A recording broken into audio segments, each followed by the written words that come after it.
So again हम क्या करेंगे, अब यहाँ तक जो हमें हमारा आंसर मिल गया सारा, ठीक है, की वैल्यू, की एलिमेंट, की रो हमने सब कर लिया। नेक्स्ट वही बात जो मैंने पहले बताई थी कि जो हमारी की रो होती है वो हमारा लीविंग वेक्टर होता है और जो हमारा की कॉलम होता है वो हमारा एंटरिंग वेक्टर होता है। और इस हिसाब से अगर मैं देखूँ तो ये हमारी क्या थी, की रो जो थी हमारा लीविंग वेक्टर और एंटरिंग वेक्टर क्या आएगा, x2। मतलब बेसिक में अब वैल्यू s2 के रिप्लेस करके क्या आ जाएगी, x2, राइट। ठीक है, सो हेयर x1 और x2 आ गए। x2 की कॉस्ट z में क्या थी, 2, सो हेयर वी पुट 2, इतना हो गया।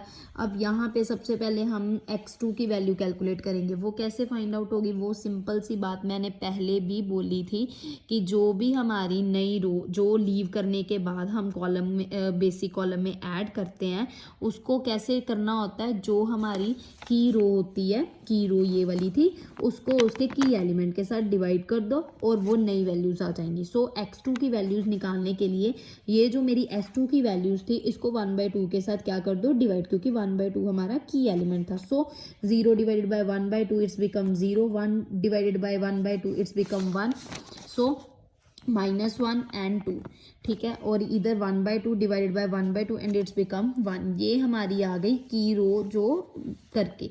अब क्या था, अब हमें ऊपर वाले की वैल्यू निकालनी थी। ऊपर वाले वैल्यू को निकालने का तरीका वही, old value minus fraction ratio divided by corresponding value from key row. Old value क्या थी, 1, ठीक है, 1, ओके, 1 थी हमारी ओल्ड वैल्यू, यहाँ लिखा 1, minus F R, fraction ratio क्या आई थी हमारी, 1 निकाली थी हमने fraction ratio, right. And corresponding value from key row, corresponding value 1, corresponding value from key row, इसके कॉरस्पॉन्डिंग क्या थी, 0, सो इट बिकम्स 1। सो क्या वैल्यू आ गई अब हमारे पास, 1।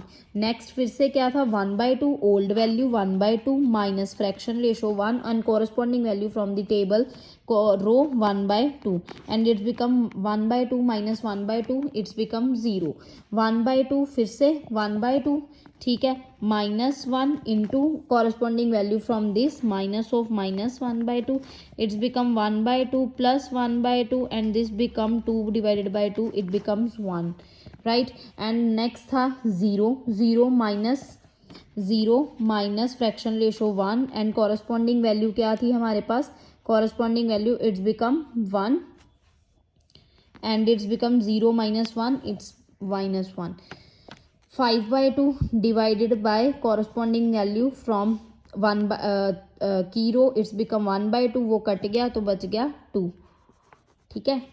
ये आया ना 5/2 डिवाइडेड बाय की element 5 minus 5/2 minus fraction ratio 1 and 1/2, right.